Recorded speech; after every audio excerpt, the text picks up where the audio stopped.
work always deals with abstraction and goes into the abstract realm in many different ways, but also always references nature through pattern, almost in a microscopic or macro level, or with texture, or with the figure. And I find that because your work does that, the viewer actually has a really firm place to stand when they look at all the rest of your work. And even in one piece that's very much more atmospheric, and the line just kind of flows off into another place. Could you talk a little bit about that? I think that in my work I fluctuate between abstraction and figuration, and at times the work becomes more figurative, at times it becomes more abstract, almost non-objective. But I think of painting in general as always somewhere on this scale from figuration to abstraction, never reaching either, because even if it's a figure, it's always abstracted, right? You are using paint and making something that is a metaphor always. It's never exact. It's never the real thing, or right? A departure. Right, and I think in quite abstract and non-objective pieces, there is always reference to the body, because very often there would be a gesture of an artist involved, and I think because we experience the world around us through the body, there is always reference to that. And I'm interested in natural processes such as creation and deterioration, those phenomena that are in state of flux and at once creating themselves and deteriorating, such as clouds or weather formations.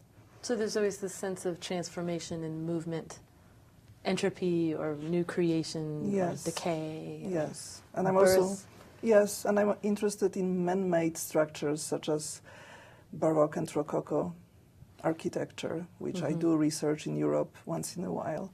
But I'm interested in its current state of decay. I look at them as a process more than an object, really. Almost like a decaying ideal in architecture and how it's being weathered into different parts. Right, because I think that we may see them as expression of beauty, but the beauty that is subject to time and change, in constant motion. And you're in two exhibitions right now, one at our Projective Eye Gallery, Playground, and you've done an incredible job with that. And where is the other one? The other one is in the new Gallery of Modern Art, which is on South Tryon Street. And it's across from the Beckler on the Green? Yes. Yes. Your work, a lot of your work recently has dealt with silk. And there's a process on the silk. There's a level of it that's painting and a level of it that's digital. And right. You have told me at other times that you have a little bit of a background in textile design. How do all three of those things work into your cloud forms? Yes, the cloud forms.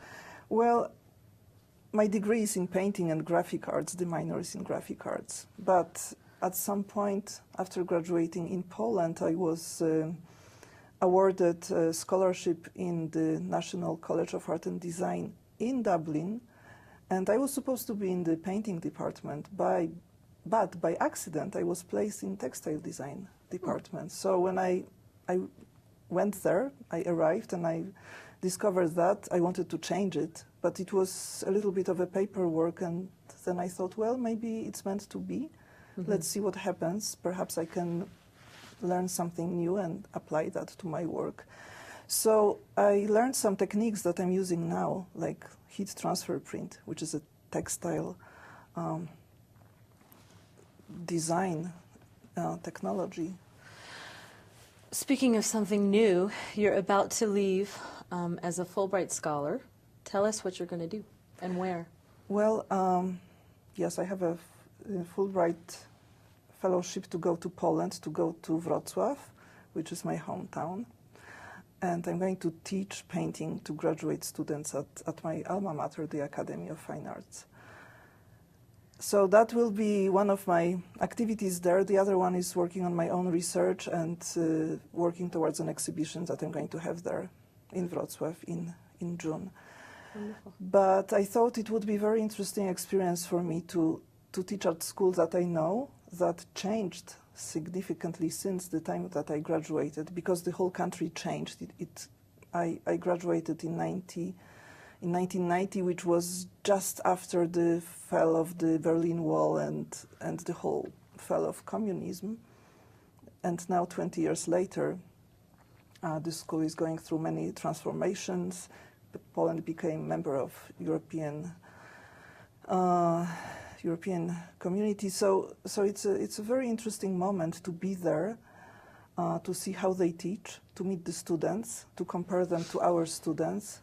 I've had some experiences with Polish students during past few years, and they are increasingly similar to American students in their global perspective, in the use of technology, in their wide interests, in their desire to travel and be aware of things.